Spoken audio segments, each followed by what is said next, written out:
We're going to talk about this lovely, beautiful ancient tree here. I don't know how old it is. Some of our trees in the valley were dating 500, 600 years old. And in the time of our people, when we were the only ones here, some of the people were getting acorns from oaks that were thousands of years old. There's about 500 species of oak trees around the world. Here we have a few. We have about 1,500 plants that are in the Chumash region, oak trees being just one of them.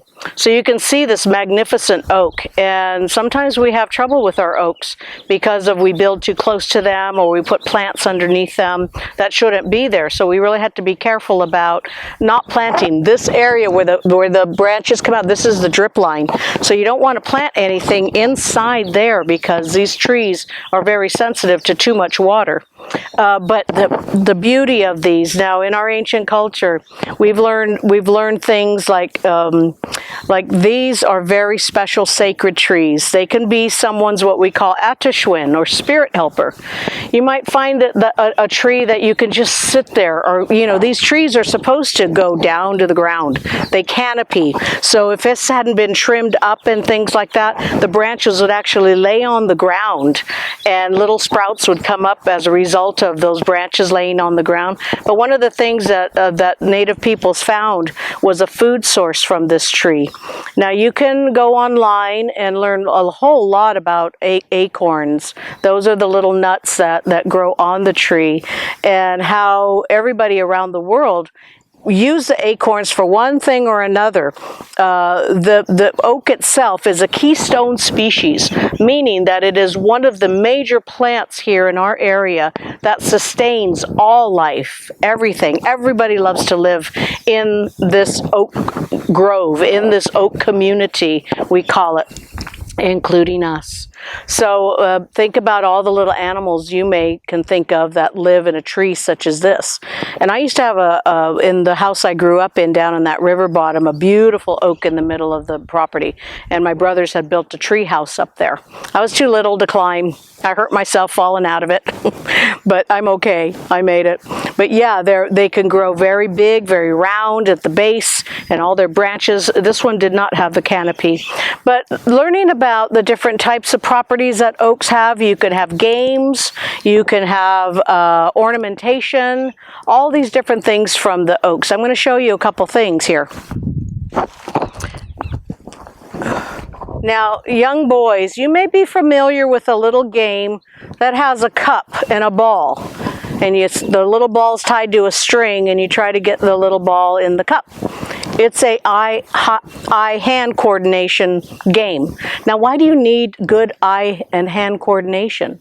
Well, not so much now, but in those days when you're a young boy, even girls played this game too, because I'm sure girls had a chance at hunting and doing things, especially when the men weren't around and you're not going to wait for them to come home. You're going to go cook, get, and hunt your food. So this is a game very similar to that. Now, all acorns have a little cap on the top, and the cap connects it to the tree. Well, we'll take those little caps and hollow them out. So I got it here on a little string, and I think this is maybe oak. So the idea is to get the ring on the pin. I don't know if I'm going to be able to do it. I'm going to say the sun's in my eyes.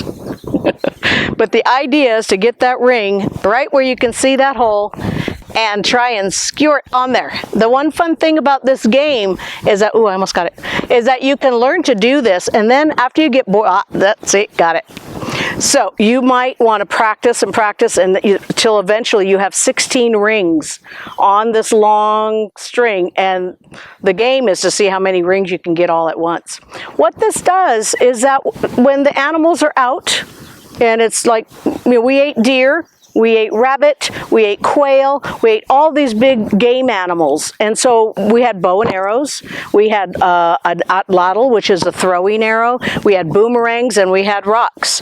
We didn't have any metal or guns in those days, so you had to learn to aim, because I'm thinking that the deer is like not going to stand there and go, okay, I'm ready to be food. What's it doing? Well, it's running away. So you have to be able to have good aim. So when you're young and you're really not quite ready to hunt yet, you're still young, but you're going out with your brothers, your uncles, your dads, and you got to practice your hunting skills. So that's one of the things that you can do with the acorn cow.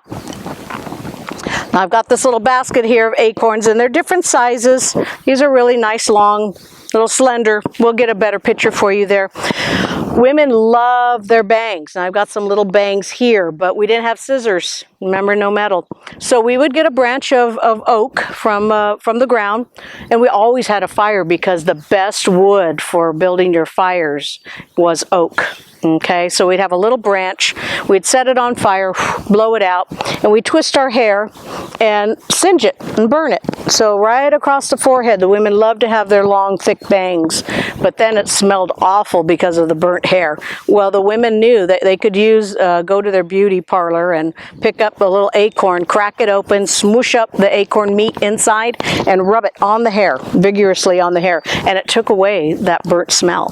So it was actually a cosmetic. I don't have any acorn necklaces on right now, but we drilled them at the bottom, and you would have beautiful little acorn necklace drilled and strung to wear. I'm going to talk about the food in a minute. Let me see. Here, what did I do with that? Okay, well, I can't find what I was looking for right now. I'll find in a minute. This water we wore when we hunted, when we did everything, all the food we gathered, all the animals, we always used as much as we could from these animals and plants. Well, this jar that has this dark water is from the bark of the oak tree. And as you can see, I don't know if you've tasted an acorn, but if you have, it has that bitter flavor in there. You can't eat it. It's really, you got to spit it out. But water, by rinsing that acorn meal in the streams in a basket, gets rid of all that. But it's actually very good. It's very good for a couple things. Oh, I'm going to tell you a story that goes way back. It's not our culture. It has nothing to do with us, I think. I don't know.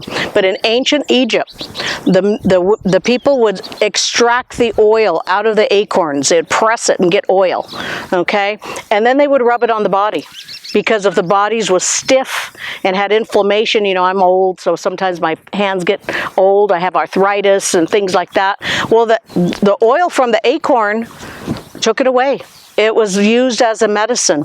This bark right here is used for tanning hides. The women wore these beautiful skirts out of deer hide, but if you didn't tan the hides, it became all stiff, and you can't wear a skirt like that. So you would process it in liquid from the oak bark, and it made it nice and soft and pliable, so you can fashion it into a skirt. So it was very important to have some of this. Another medicinal use of that oak bark is that children were encouraged to chew on it because it strengthened the gums and the teeth. I don't recommend that today, and the reason why I don't recommend you do that is there's too much pollution in the air. There's too many cars and trucks and planes, and people use spray for weeds, so you don't really want to do any of that today, okay? Just let you know. But in the olden days, when we didn't have those type of things, that's what children were encouraged to do. Children helped gather the acorns. As this ground was cleared from all the debris from the year before, you got up in the branches and you jumped on the tree, and that helped all the acorns fall down to the ground. And then you would pick them up. Even bear did that. Bear loved acorns. So, and coyote loves them. You know who else loves them is the scrub jay. And scrub jay plants so many acorns. He has no idea where he plants them all. So that's why we have all these groves. You know that trees, especially the oak, is our breathing buddy, right? As we exhale, we are expelling carbon dioxide. And guess what the oak trees and all trees and plants breathe in? Carbon dioxide. And what do they breathe out when they exhale? Oxygen. Guess what we need when we need to breathe? Oxygen, isn't that great? So these guys are our breathing buddies. We must remember that.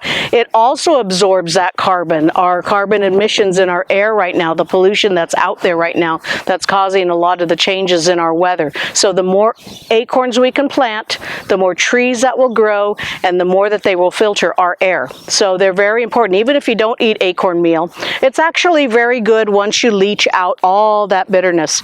It is a whole food, meaning it has all the nutritional value that your body needs, just eating acorn meal. You can go online and you can buy leached acorns. I do it at home. I make my own acorn flour, and I make bread, I make cookies, I don't really like the mush unless I have sugar or honey or milk and butter. It's very bland otherwise. It doesn't really have hardly any flavor at all. I get used to the bitterness, but it is very nutritional. The Japanese people make a noodle with the acorns.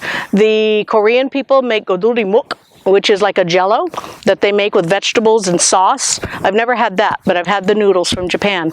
All native peoples up and down the United States still process and eat the acorn meal or flour and make bread and other things today because we have a lot of modern conveniences. So to recognize this beautiful, beautiful being here as the children of the moon, as a way of finding your place where it can listen to you and you can just kind of talk about all your stuff to it and it'll take it in and just, sit in its branches, and relax and just know that it's going to be here for hundreds and hundreds and hundreds of years if treated properly and learn how to, it also for parents adds value to your home. And there's laws protecting them and the sycamores and other native plants, tree species and plants too. So, but when you have an oak tree in your yard, you're creating a value there. So we're going to move on to another plant right now, okay?